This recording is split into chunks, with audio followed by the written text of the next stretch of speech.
ಫೇಸ್ಬುಕ್ನಲ್ಲಿ ಮೆಕ್ಕಾ ಹಾಗೂ ಸೌದಿ ದೊರೆಯ ಬಗ್ಗೆ ಅವಹೇಳನಕಾರಿಯಾಗಿ ಬರಹ ಪ್ರಕಟಿಸಿದ ಆರೋಪದಡಿಯಲ್ಲಿ ಸೌದಿ ಅರೇಬಿಯಾದಲ್ಲಿ ಬಂಧನಕ್ಕೊಳಗಾಗಿದ್ದ ಇಲ್ಲಿನ ಕೋಟೇಶ್ವರ ನಿವಾಸಿ ಹರೀಶ್ ಬಂಗೇರ 1 ವರ್ಷ 7 ತಿಂಗಳ ಬಳಿಕ ಜೈಲಿನಿಂದ ಬಿಡುಗಡೆಯಾಗಿ ಇಂದು ಬೆಳಗ್ಗೆ ಬೆಂಗಳೂರಿಗೆ ಆಗಮಿಸಿದ್ದಾರೆ. ಕೋಟೇಶ್ವರದ ಗೋಪಾಡಿ ಗ್ರಾಮದ ಹರೀಶ್ ಬಂಗೇರ ಅವರ ಹೆಸರಲ್ಲಿ ಫೇಸ್ಬುಕ್ನಲ್ಲಿ ನಕಲಿ ಖಾತೆ ತೆರೆದು ಸೌದಿ ಅರೇಬಿಯಾ ದೊರೆ ವಿರುದ್ಧ ಪೋಸ್ಟ್ ಮಾಡಲಾಗಿತ್ತು. ಈ ಪೋಸ್ಟ್ ಮಾಡಿದವರು ಬಂಗೇರ ಎಂದೇ ಭಾವಿಸಿದ್ದ ಸೌದಿ ಪೊಲೀಸರು ಬಂಗೇರ ಅವರನ್ನ ಬಂಧಿಸಿ ಜೈಲಿನಲ್ಲಿ ಇರಿಸಿದ್ರು.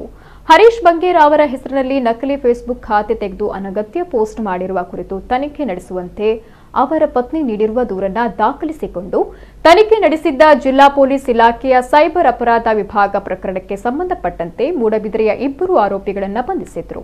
ಈ ಪ್ರಕರಣದ ಕುರಿತು ಅವರ ಕುಟುಂಬ ಸ್ನೇಹಿತ ಲೋಕೇಶ್ ಅಂಕದಕಟ್ಟೆ ಸಮಾನ ಮನಸ್ಕರೊಂದಿಗೆ ಬಿಡುಗಡೆಯ ಬಗ್ಗೆ ನಿರಂತರ ಪ್ರಯತ್ನವನ್ನ ಸಂಘಟಿಸಿದ್ರು. ಸಾಮಾಜಿಕ ಕಾರ್ಯಕರ್ತ ಡಾಕ್ಟರ್ ರವೀಂದ್ರನಾಥ್ ಶಾನುಭಾಗ್, ಕೇಂದ್ರ ಸಚಿವೆ ಶೋಭಾ ಕರಂದ್ಲಾಜೆ, ಮಾಜಿ ಸಚಿವ ಕೆ ಜಯಪ್ರಕಾಶ್ ಹೆಗ್ಡೆ, ಶಾಸಕ ಹಾಲಾಡಿ ಶ್ರೀನಿವಾಸ್ ಶೆಟ್ಟಿ, ಹಿರಿಯ ಪೊಲೀಸ್ ಅಧಿಕಾರಿ ಕಮಲ ಪಂತ್ ಸೇರಿದಂತೆ ಜನಪ್ರತಿನಿಧಿಗಳು ಹಾಗೂ ಅಧಿಕಾರಿಗಳು ಹರೀಶ್ ಬಂಗೇರ ಬಿಡುಗಡೆಯ ಕುರಿತು ರಾಜ್ಯ ಹಾಗೂ ಕೇಂದ್ರ ಸರ್ಕಾರದ ಗಮನವನ್ನು ಸೆಳೆದಿದ್ರು. ಇದೆಲ್ಲದರ ಫಲವಾಗಿ ಕೊನೆಗೂ 2 ವರ್ಷಗಳ ಬಳಿಕ ಸೌದಿ ಜೈಲಿನಿಂದ ಬಿಡುಗಡೆಗೊಂಡು ಹರೀಶ್ ಬಂಗೇರ ತಾಯ್ನಾಡಿಗೆ ಮರಳಿ ತನ್ನ ಕುಟುಂಬವನ್ನು ಸೇರಿದ್ದಾರೆ.